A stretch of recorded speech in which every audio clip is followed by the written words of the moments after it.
Emotions are social and contagious. In 2012, nearly 700,000 Facebook users had their Facebook feeds manipulated.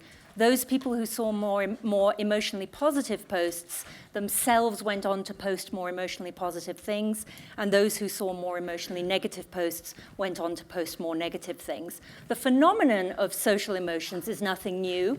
Sporting events, political rallies, and the advertising industry all depend upon them. But in the age of the rise of social media everywhere, where emotions can be manipulated, and in the age of the rise of populisms, where we encourage contagious emotions, it's becoming a problem. As a social scientist who studies the relations between science, technology, and inequality, I'm really interested in how we can avoid excess emotional manipulation and contagion, how we can, as it were, fight off those aspects of the bad side of the emerging technologies and populism.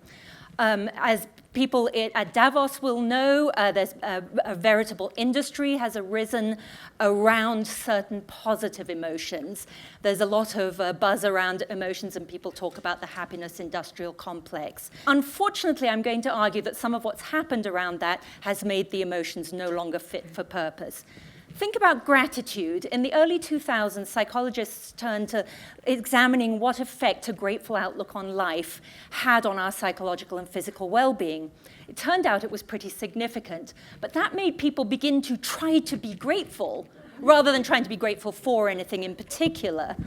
So the problem with that, of course, is it risks us getting into a situation where we're so busy trying to be grateful that we don't pay attention to the far more important task, which is how to distribute the things for which we should be grateful more evenly, such as wealth, health, meaningful work, some nice people to love. In fact, if you start telling people who have very little that they should be grateful, it's rather like old-fashioned brainwashing.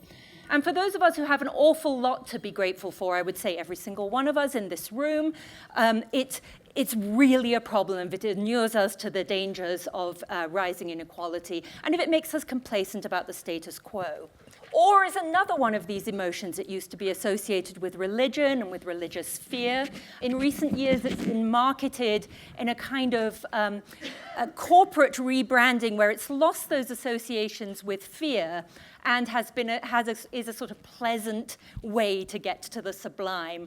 Everybody can think of hipsters with their nice mountain bikes looking up at redwood trees and thinking about how they can be at one with that beautiful art, music, algorithm, nature, breathe deeply, feel a small part of a larger whole, but in a really good and grounded and powerful way. But change the frame slightly, and you're a first-generation student in a philosophy or an engineering class, and you're in so much awe of your professors that it comes in the way of your learning. Or you're a food service worker in Silicon Valley. The awe gets in the way of just going up to the CEO and explaining what a living wage actually is.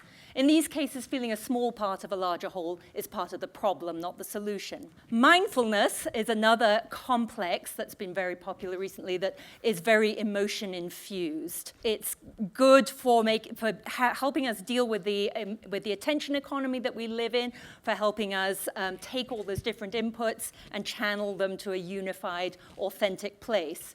It asks us to abstract from the distractions of our lives, to shut down all of these things, to focus on the here and now, and to channel our presence and our current state of being. But again, if you change frame slightly, and you think about people for whom resource scarcity is the real reason why you have delayed gratification, anxiety, and stress.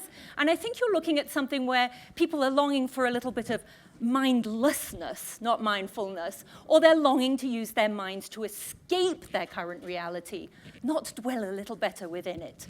So, in conclusion, we have a problem of the way that these really vital emotions of the Fourth Industrial Revolution have been marketed and the way that we've been claiming them recently has three problems. It tends to render social problems into individual problems. It tends to support the status quo and end by asking people what emotions we ought to be cultivating for this era where we're combating these two things of completely technology-dominated environment and the rise of these populisms that make us anxious.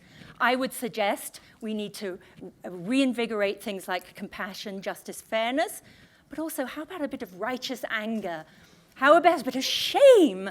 How about a bit of feeling shitty at the end of the day? Thank you very much for your attention.